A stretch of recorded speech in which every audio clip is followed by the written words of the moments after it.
Hate it when my doubts and my fears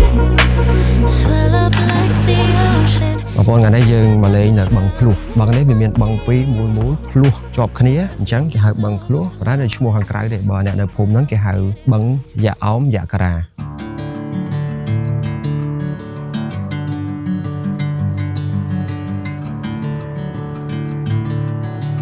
ដើម្បីធ្វើដំណើរទៅកាន់បឹងភ្លោះនេះយើងមានជម្រើសផ្លូវជាច្រើនប៉ុន្តែសម្រាប់ខ្ញុំសម្រាប់ជ្រើសរើសយកផ្លូវមួយដែលយើងចាប់ផ្ដើមចេញពីភូមិត្រង់ដោយសារតែទីតាំងដែលខ្ញុំចាប់ផ្ដើមចេញដំណើរគឺចាប់ផ្ដើមចេញពីស្រុកអណ្ដូងមាសទៅតែបើអ្នកនរគ្នាចេញពីបានឡុងអ្នកនរគ្នាអាចធ្វើដំណើរតាមផ្លូវបឹងយ៉ាឡោមឬក៏ចាំបត់នៅផ្លូវលំខុងស្រុកបកែវក៏បានដែរអញ្ចឹងផ្លូវចេញពីភូមិត្រង់មកគឺជាផ្លូវលំក្រាលគ្រប់ក្រហមដែលផ្លូវនេះមានទំហំធំគ្រាន់បើយើងអាចជិះម៉ូតូក៏បានឬក៏ចង់ជិះឡានមកក៏បានដែរប៉ុន្តែអ្វីដែលជាបញ្ហាគឺយើងមកដល់ភូមិឡងហៃផ្លូវចាប់ផ្ដើមតូចហើយដល់ភូមិឡងហៃហើយយើងនឹងដល់ផ្លូវច្រកចូលបឹងភ្លោះអញ្ចឹងផ្លូវច្រកចូលបឹងភ្លោះនេះគឺអាចជិះចូលបានតែម៉ូតូហើយនឹងឡានខ្ពស់ៗទេសម្រាប់ឡានទាបគឺមិនអាចចូលទៅបានឡើយអញ្ចឹងបើអ្នកទាំងអស់គ្នាមានបំណងចង់មកលេងទីនេះគឺជិះម៉ូតូមកល្អជាងជិះផុតពីភូមិឡងហៃបន្តិចអ្នកទាំងអស់គ្នានឹងមកដល់អូមួយដែលគេហៅថាអូរ៉ាពួងអញ្ចឹងផុតពីអូរ៉ាពួងនេះតែបន្តិចទេយើងនឹងឃើញផ្លូវខាងឆ្វេងបត់ចូលទៅក្នុងបឹងភ្លោះហើយចាប់ពីផ្លូវបត់នេះរហូតដល់មាត់បឹងភ្លោះផ្លូវរៀងយ៉ាប់បន្តិចហើយជាពិសេសគឺនៅក្នុង green season នេះតែម្ដងអញ្ចឹងក្នុងរដូវកាលបៃតងគឺមានភ្លៀងធ្លាក់ច្រើនដែលធ្វើឲ្យធម្មជាតិមានភាពស្រស់ស្រាយទាក់ទាញអារម្មណ៍អ្នកទេសចរឲ្យឈូឆរចង់ទៅលេងឲ្យខានតែបានប៉ុន្តែអ្វីដែលជាឧបសគ្គគឺការធ្វើដំណើរនៅតាមដងផ្លូវបើមានភ្លៀងធ្លាក់ច្រើនផ្លូវ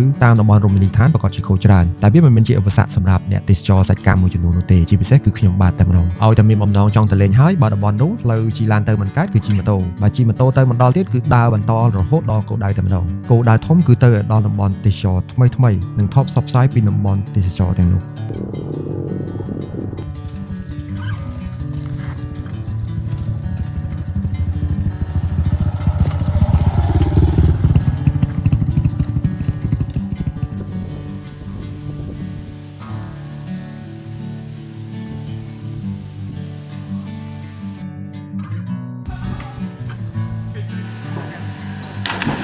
เอาពីកន្លះអាកាសធាតុមកល្មមអត់ថប់អត់ក្តៅទេនេះពីនេះតែមិនដល់ចង់មកទៅទីអីមកទេហើយសំខាន់គឺមានចំណុចយ៉ាក់ខុកមានបឹងធម្មជាតិមានខ្យល់អាកាសបរិសុទ្ធ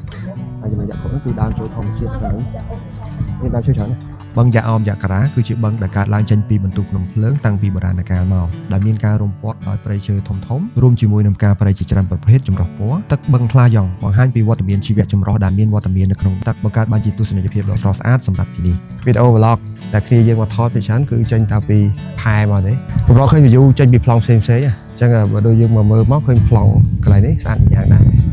ឃើញក្មេងៗនៅលើផែខ្លះនៅលើចដៅផែខ្លះហើយអ្នកខ្លះនៅខាងក្រោមដូចផែយ៉ាឡោមដែរតែស្អាតប្លែកម្យ៉ាងអ្វីដែលសំខាន់នៅខាងមុខខ្ញុំនេះគឺមានការរំចងកាយដែរបើយកដាំតាំងលម្អនៅអាងត្រីស្អាតដើមហើយទឹកមើលឃើញដល់បានតែវាមានដើមស្លាយដើមអីដោះច្រើនខាងនេះគឺជាបឹងយ៉ាការ៉ាដែល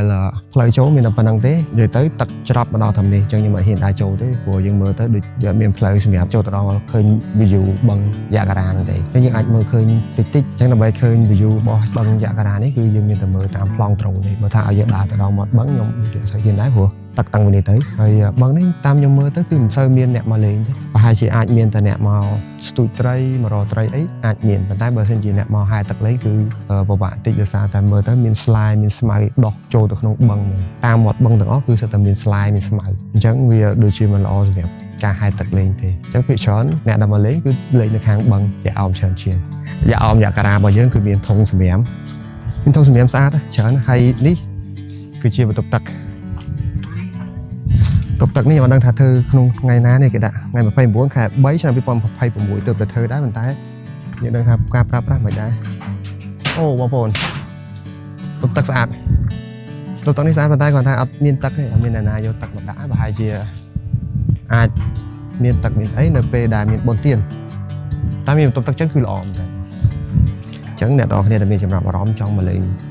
បឹងធម្មជាតិនៅក្បែរក្រុងបានឡុងអាចអញ្ជើញមកលេងបឹងយ៉ាអោមយ៉ាការ៉ានេះបាន